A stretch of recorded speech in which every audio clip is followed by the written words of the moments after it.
What's up guys, Random Razor here with another tech video for you guys today. And today I bring you guys a quick in-depth review of the BestSkinsEver 9.7-inch iPad Pro skin. So of course, without further ado, let's slice this open, slap it on the iPad, and give you guys my quick in-depth review.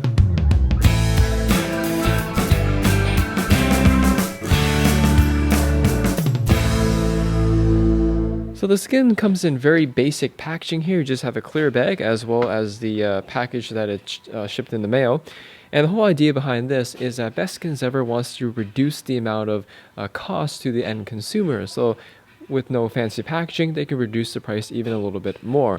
And therefore, the skin is more affordable for you guys. So in terms of what you get, you have the skin itself, and I just ordered the iPad Pro 9.7-inch simple matte skin. Matte meaning obviously has a matte finish on it, but the simple model doesn't actually cover the edges of the iPad, which makes it more case compatible with more cases, which is why I got this one here. And the piece of paper is just to keep the skin from folding and whatnot, and you also have the instructions on how to put it on. Now, BestSkinsEver does require a solution, which is just made of a quarter teaspoon of soap and 10 ounces or 300 milliliters of water. That is basically it. And the fact that they don't include it means it's cheaper for you, since anybody can pretty much make this at home. But anyways, let's slap the skin on the iPad and see what it looks like. Okay, so I'm going to show you guys a quick clip of me installing the skin onto the iPad. And the first thing I do is I line up the skin with the camera hole, because it's pretty much a precise cutout around it, which makes it a really good starting point. In terms of putting the solution onto the skin, I recommend a spray bottle, which the company does as well. However, if you don't have one, you can always use a sponge. So basically, you mix up your solution in a small little pail, use a sponge to soak up the sponge, and then kind of squeeze the sponge on the back of the skin, letting all the soapy water get on the back. You could dip the whole skin in the bucket. However, I prefer the sponge method because it kind of foams up just a little bit, which I think helps. Another thing you'll see in the video is I do have my iPad laying on a large microfiber cloth here for two reasons. Obviously to protect the front of the iPad, but also to absorb any of the water that's going to come off the skin, which it will come off of. Because we're about to use a like a plastic credit card, gift card, whatever, to push out the excess water to remove any bubbles and not, so that the skin can cure properly onto the iPad. Now when you're doing this, you do want to push the water away from the buttons and ports, obviously because you don't want water in there. If you do off chance get water around the ports, or if it drips over it, that's what the microfiber cloth is for. You can use it to kind of absorb any water that might go over them. And but yeah, the credit card, plastic card is the best choice, as it's easy to maneuver around. It's a hard piece of plastic that's not going to harm the skin, but can easily push the water from underneath the skin. And one final tip for you guys is when you do the sides, you're going to notice initially the sides aren't going to stick very well, especially for those who get the full body model. I do recommend waiting like 15 to 20 minutes before you actually start working on the sides, because they're just too wet to actually stick to the body of the iPad. You have to wait for the water to evaporate a little bit so the skin is sticky enough to actually stick onto the iPad. So don't worry about it initially, just finish doing the back first and then worry about the sides maybe like 20 minutes later. Alright, so it's been a couple days since I installed the skin here from earlier part of this video.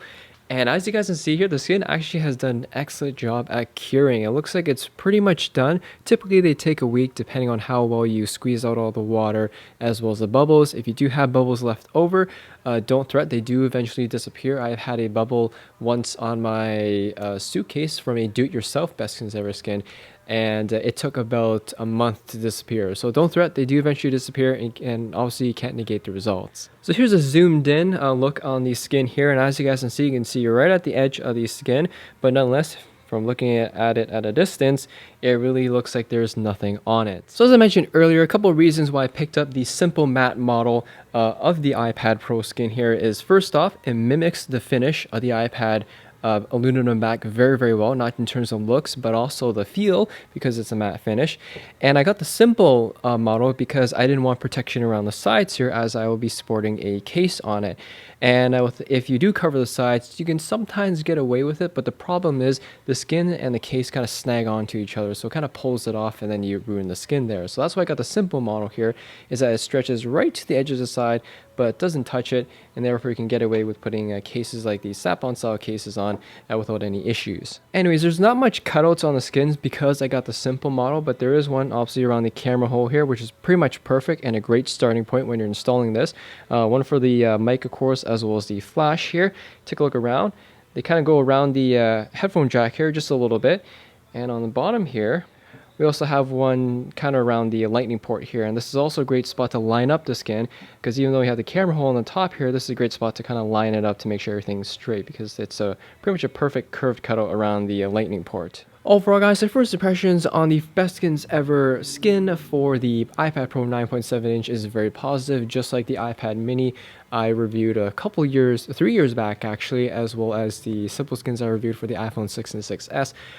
Definitely a very positive experience with using BestSkinsEver. They're generally affordable, at least for the iPhones. This particular model here for the iPads retails for $26.99, which I believe also includes a front screen protector as well. I personally prefer tempered glass screen protectors, but if you don't have a screen protector, then that is a good opportunity to put one on if you just decide to grab the skin. So why would you want to put a skin on your iPad? Well, I wanted to do it for a couple of reasons. Same reason I did with my other devices is first off, protecting it. A skin does an excellent job at protecting the finish of your iPad from scuffs, scrapes, and scratches. And the second reason is to increase the resale value. If I ever want to sell my iPad in the future, maybe 2 or 3 years down the road, then I'd obviously get more money out of it because it's in better condition. And in turn, it probably pays back for the cost of the skin. In terms of any cons or things I don't like about the skin, the obvious thing is that it's not difficult to install, but it does take a lot of patience to install. You have to be careful that you don't get any water in the ports and whatnot, and also it does take time to cure. It's not something you just slap on and it'll be done in a couple of minutes. In conclusion, guys, if you're looking for a skin for your iPad Pro and want something that's affordable, simple to install, case compatible, and doesn't hide the aesthetics of your iPad, you definitely can't go wrong with the BestSkinsEver skin for the 9.7 inch iPad Pro. Anyways, thanks for watching, guys. Hope you all enjoyed the video, and as always, I have to thank BestSkinsEver for sharing this out for review. Hit that like button, as always helps me out, and I'll see you on the next video.